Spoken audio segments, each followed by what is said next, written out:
biaya pendidikan mahasiswa itu akan meningkat, kemudian bisa menciptakan putus sekolah. Nah, itu pasti kita akan melakukan evaluasi dan mencari solusi untuk. Dan saya kira Bapak Presiden yang sangat paham tentang anatomi Indonesia pasti akan mencari jalan keluar bila mana di Kementerian Pendidikan ada pengurangan menciptakan dampak bagi mahasiswa kita. Baik Mas Seno, artinya sebenarnya ada beberapa yang disampaikan Pak Presiden ini tidak bersangkut ataupun harusnya tidak mempengaruhi dari kesejahteraan masyarakat. Harusnya masyarakat bisa dibantu dengan kebijakan termasuk efisiensi anggaran. Apakah sebenarnya ini hanya miskomunikasi atau sebenarnya rakyat sudah merasakan dampak yang tidak baik dari kebijakan? Ya, kalau saya katakan bisa jadi ada juga beberapa yang berkaitan dengan kekhawatiran, termasuk soal biaya sekolah itu, biaya kuliah yang akan berdampak kepada naiknya biaya kuliah. Sumber informasinya dari mana? Kan juga dari pemerintah juga. Dan itu yang membuat teman-teman merasa khawatir. Wah, ini gimana nih kalau nanti akan berdampak kepada kuliah? Ini kan akan berlawanan dengan spirit Indonesia Emas yang dicanangkan pemerintah. Misalnya di Papua nih, hari ini kan juga ada demo juga di Jayapura demo, beberapa waktu lalu di Yahukimo.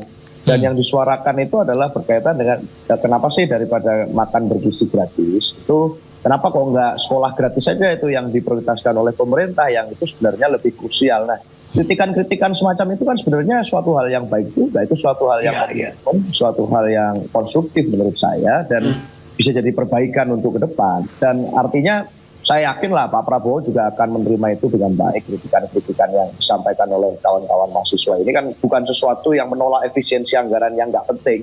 Artinya kalau memang yang dipangkas itu hanya untuk ATK, yang dipangkas hanya untuk perjalanan dinas, yang dipangkas betul-betul hanya untuk hal semacam itu, tentu masyarakat juga akan sangat mendukung. Nah, yang jadi kekhawatiran di lapangan itu kan soal tadi itu, bahasanya Pak Saidiman itu inkonsistensinya itu. Nah, itu yang diharapkan ada perbaikan di level bawah, di tingkatan anak buah presiden itu yang bisa melaksanakan. Saya rasa fungsi check and balance ini harus dijaga semuanya, bukan hanya tugas PDI Perjuangan, bukan hanya tugas partai yang berada di luar pemerintah, tapi semua partai yang ada di parlemen, bahkan teman-teman masyarakat punya hak yang sama untuk menyampaikan kritisismenya kepada pemerintah. Itu Mas. Ya, bagus sekali Bung Seno ya. Saya komentari sedikit ya teman-teman. Tadi mengatakan ya mahasiswa pun dapat sumbernya dari pemerintah. Nah, jadi jangan dianggap seolah-olah kalau demonstrasi sumbernya berbeda gitu dengan apa yang diucapkan pemerintah gitu ya teman-teman. Polemik ini kan sebenarnya muncul karena ya informasi yang dibuka oleh pemerintah juga gitu. Jadi sebenarnya ya ini reaksi dari kebijakan pemerintah dan terkadang kondisinya yang terjadi ketika ada reaksi keras baru kebijakannya direvisi. Jadi entah ini sekedar cek ombak pemerintah atau memang tidak memikirkan dengan baik dan matang-matang kebutuhan rakyat ya. Ya, sangat tidak paham ya. Apakah memang ini murni Nusantara? Tapi yang jelas bahwa karena kebetulan saya ikut terlibat dalam situ dalam hal memutuskan dia berkaitan dengan mitra Komisi 6 yaitu perdagangan, BUMN, kemudian Batam, kemudian persaingan usaha itu. Nah, kita selalu menekankan bahwa jangan sampai efisiensi tujuannya yang sangat mulia tapi kemudian menciptakan dampak negatif yang menyebar luas, misalnya menciptakan PHK. Nah, di situ kita sudah bahas betul bahwa efisiensi sama sekali tidak menyentuh yang berkaitan dengan belanja pegawai. Satu, yang kedua juga tidak berkaitan dengan belanja bantuan sosial. Dua hal itu sangat dijaga betul oleh legislatif dan ini juga disetujui bersama dengan pemerintah. Dan Bapak Presiden kita waktu kemarin kita silaturahmi Koalisi Indonesia Emas juga menekankan bahwa efisiensi ini sama sekali tidak untuk belanja pegawai dan tidak untuk belanja bantuan sosial. Jadi mengakui bahwa ada dampak negatif yang sangat signifikan di dalam keputusan efisiensi anggaran ini ya. Kelihatan apakah pemerintah memang tidak mencermati kebijakan ini dengan baik sebelum diputuskan, seperti gerusak-gerusuk gitu ya, dibuat tapi begitu diprotes dibatalkan, kayak nggak matang begitu, nggak dipikirkan secara matang. Mana orang-orang penasihat presiden dan yang mengusulkan ini siapa? Gitu kan, ini jadi pertanyaan. Aksi Indonesia Gelap, konsolidasi mahasiswa untuk demonstrasi per 20 Februari itu akan menjadi momen bagian dari demo besar-besaran ya yang akan digelar pada 2025.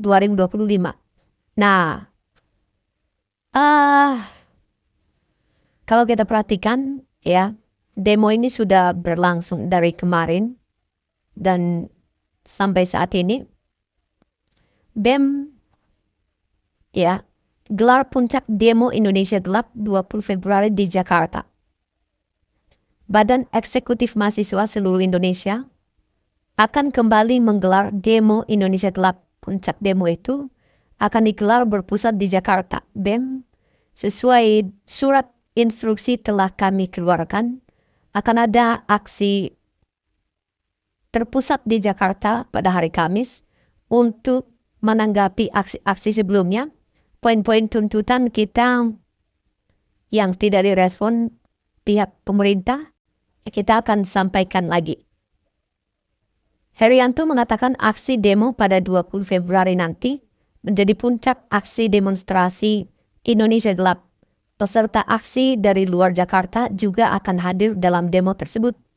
Terkait masa aksi, kami belum bisa pastikan karena Rabu besok, hari ini, akan ada terkelap ya teknik lapangan buat pembahasan aksi secara teknis di lapangan.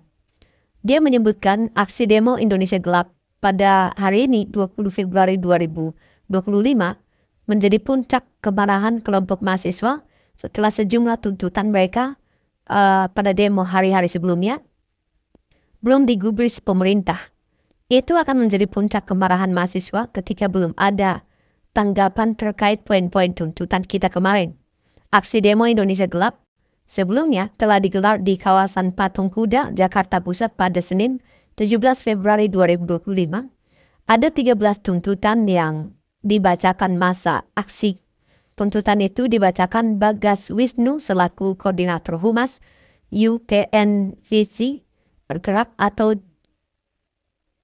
Jenderal Lapangan Aksi di sekitar Patung Kuda, Jakarta Pusat pada 17 Februari 2025. Dia menyerukan agar pemerintah bisa memenuhi semua tuntutan tersebut. Kami menyerukan kepada Presiden Prabowo Subianto dan jajarannya untuk segera mengambil langkah konkret dalam menanggapi berbagai persoalan yang kami angkat dalam aksi ini. Jika tidak, maka aksi serupa akan terus berlanjut di berbagai daerah di seluruh Indonesia, kata Bagas di hadapan mahasiswa. Beberapa poin penting yang disampaikan di aksi itu adalah ada 13 poin sebenarnya, ciptakan pendidikan gratis ilmiah dan demokratis serta batalkan pemangkasan anggaran pendidikan. 2. Cabut proyek integrasi strategis nasional yang bermasalah. Wujudkan reformasi agraria sejati. Menurut mereka, proyek strategis nasional PSN kerap menjadi alat perampasan tanah rakyat.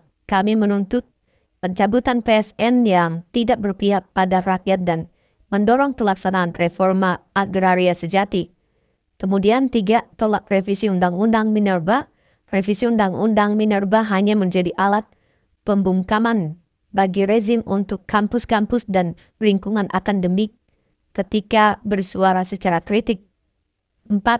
Hapuskan multifungsi ABRI sebab ketertiban militer dalam sektor sipil berpotensi menciptakan represi dan menghambat kehidupan yang demokratis.